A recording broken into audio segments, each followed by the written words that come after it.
അങ്ങനെയാണെങ്കിൽ ന്യൂനപക്ഷ കേന്ദ്രങ്ങൾ ഉൾക്കൊള്ളുന്ന പ്രദേശങ്ങളിൽ CPIM ഇടതുപക്ഷവും ജയിക്കാൻ പാടില്ല. ഇപ്പം ഏതെങ്കിലും ഒരു മതത്തിൽ വിശ്വസിക്കുന്നവർ CPM-നെതിരായി ഇടതുപക്ഷത്തിനെതിരായി തിരിഞ്ഞുവെന്ന് ഈ തെരഞ്ഞെടുപ്പിനെ കുറിച്ച് വിശകലനം ചെയ്ത് പറയാൻ കഴിയില്ല. തീരദേശത്ത് ധാരാളം ന്യൂനപക്ഷ വിഭാഗത്തിൽപ്പെട്ടവർ താമസിക്കുന്ന, പ്രത്യേകിച്ച് തലശ്ശേരിയിൽ നിന്ന് കൂടുതൽ പേർ സെറ്റിൽ ചെയ്തവർ താമസിക്കുന്ന ഒരു പഞ്ചായത്താണ് മുഴപ്പിലങ്ങാട്. കഴിഞ്ഞ തവണ മുഴപ്പിലങ്ങാട് തനിച്ച് കേവല ഭൂരിപക്ഷം ഉണ്ടായിരുന്നില്ല. തനിച്ച്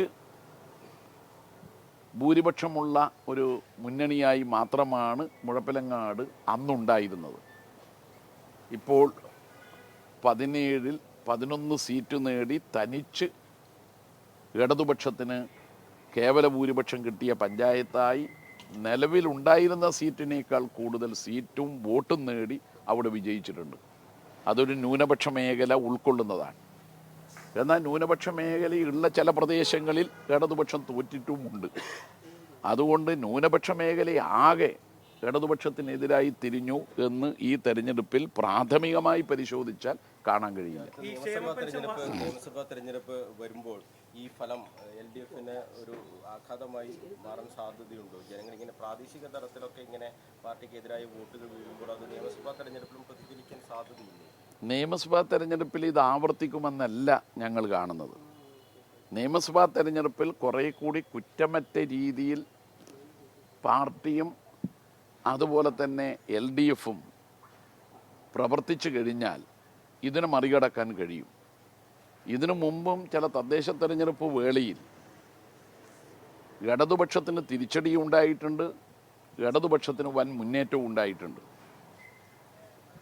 ആ തെരഞ്ഞെടുപ്പിന് ശേഷമുണ്ടായ നിയമസഭാ തെരഞ്ഞെടുപ്പുകളിൽ അതേ രീതിയിലല്ല ജനവിധി ഉണ്ടായിട്ടുള്ളത്. അതുകൊണ്ട് ഇടതുപക്ഷം തീർച്ചയായും ഈ ജനവിധിയിൽ നിന്ന് പാഠം പിടിച്ചുകൊണ്ട് നിയമസഭാ തെരഞ്ഞെടുപ്പിന് വേണ്ടിയുള്ള സംഘടനാ പ്രവർത്തനങ്ങളെ കുറെ കൂടി കാര്യക്ഷമമാക്കുകയാണ് ചെയ്യുക. സംസ്ഥാന സർക്കാരിൻ്റെ വിലയിരുത്തലാണെന്ന് നാം വിലയിരുത്തിയാൽ ക്ഷേമ പെൻഷൻ വർദ്ധിപ്പിക്കേണ്ട എന്ന നിലപാട് സ്വീകരിക്കേണ്ടി വരും. 35-നും 60-നും മധ്യേ പ്രായമുള്ള മഞ്ഞക്കാർഡും പിങ്ക് കാർഡുമുള്ള കുടുംബങ്ങളിലെ സ്ത്രീകൾക്ക് സ്ത്രീ സുരക്ഷാ പദ്ധതിയുടെ ഭാഗമായി 1000 രൂപ കൊടുക്കണ്ട എന്ന നിഗമനത്തിലെത്തേണ്ടി വരും. അതുൾപ്പെടെയുള്ള നിരവധി കാര്യങ്ങൾ ഇടതുപക്ഷ ഗവൺമെൻറ് ചെയ്തിട്ടുണ്ട്. അതുകൊണ്ട് സംസ്ഥാന സർക്കാരിനെതിരായി വിലയിരുത്തലാണെങ്കിൽ ക്ഷേമ പെൻഷൻ 2000 രൂപ വർദ്ധിപ്പിച്ചത് തെറ്റാണെന്ന് വിലയിരുത്തേണ്ടി വരും. അത് തെറ്റാണെന്ന് ജനങ്ങളാരും പറയുന്നില്ല, ഞങ്ങളും കാണുന്നില്ല.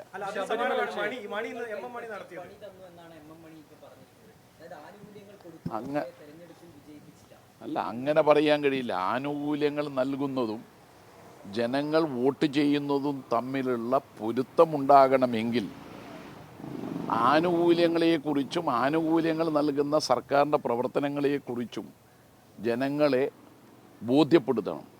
നാട്ടിലാകെ റോഡും സ്കൂളും ആശുപത്രിയും ഒക്കെ ഉണ്ടാക്കിയതിൻ്റെ ഫലമായിട്ടാണ്, ഇടതുപക്ഷ ഗവൺമെൻറ്റിൻ്റെ പ്രവർത്തനത്തിൻ്റെ ഫലമായിട്ടാണ് ഈ കാണുന്ന മാറ്റങ്ങളെന്ന് ജനങ്ങളെ ബോധ്യപ്പെടുത്തുകയും ചെയ്യണം.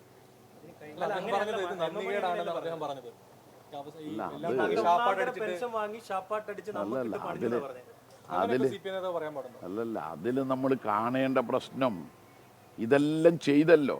10,000 കോടി രൂപയുടെ ആനുകൂല്യങ്ങൾ ഒക്ടോബർ 29-ാം തീയതി മന്ത്രിസഭാ യോഗം കേരളത്തിൽ പാവങ്ങൾക്ക് വേണ്ടിയിട്ട് പ്രഖ്യാപിച്ചതാണ്. അത് പലതും കൊടുത്തു വരികയാണ്. അപ്പോൾ എന്നിട്ടും ഇടതുപക്ഷം എന്തുകൊണ്ട് തോറ്റു? ഇതാണ് സൂക്ഷ്മമായി പരിശോധിക്കേണ്ട കാര്യം. അല്ല, അങ്ങനെയൊക്കെ പരാമർശം നടത്തുന്നത് തോൽവിയുടെ ഭാഗമായി ഉണ്ടാകുന്ന പരാമർശമായിട്ട് കാണുക. അല്ലാതെ അത് അങ്ങനെ ആവണമെന്ന് ആരും ആഗ്രഹിക്കില്ലല്ലോ. പെൻഷൻ കൊടുക്കണ്ട എന്ന് ആരും ആഗ്രഹിക്കില്ലല്ലോ. ഇപ്പോൾ പെൻഷൻ ഉൾപ്പെടെയുള്ള കാര്യങ്ങൾ വർദ്ധിപ്പിച്ചു കൊടുക്കുമ്പോൾ, 62 ലക്ഷം പേർക്ക് കൊടുക്കുമ്പോൾ കേരളത്തിൽ ആകെയുള്ള കുടുംബങ്ങൾ എന്ന് പറയുന്നത് 85 ലക്ഷത്തിനും 90 ലക്ഷത്തിനും മധ്യയാണ്. അതിൽ മഹാഭൂരിപക്ഷം കുടുംബങ്ങളിൽപ്പെട്ടവർക്ക് ഇത്തരം ആനുകൂല്യങ്ങൾ കിട്ടുമ്പോൾ സ്വാഭാവികമായും അത് ഇടതുപക്ഷത്തിന് അനുകൂലമായി അവർ മാറണമെന്നാണ് ഞങ്ങളെപ്പോലുള്ളവർ ആഗ്രഹിക്കുന്നത്. അത് മാറാതിരിക്കുന്നതിനുള്ള കാരണങ്ങൾ എന്തെന്ന് കണ്ടെത്തണം. ചിലപ്പോൾ ഈ കാര്യങ്ങൾ അവരെ എല്ലാവരെയും മനസ്സിലാക്കി കൊടുക്കുന്നതിൽ നമുക്കൊരു വീഴ്ച സംഭവിച്ചിട്ടുണ്ടാവാം. അതാണോ നോക്കണം. ഓരോ ആളെയും കണ്ട് പറയേണ്ടതല്ലേ അത് പരിശോധിക്കേണ്ട ഒരു കാര്യമാണ്.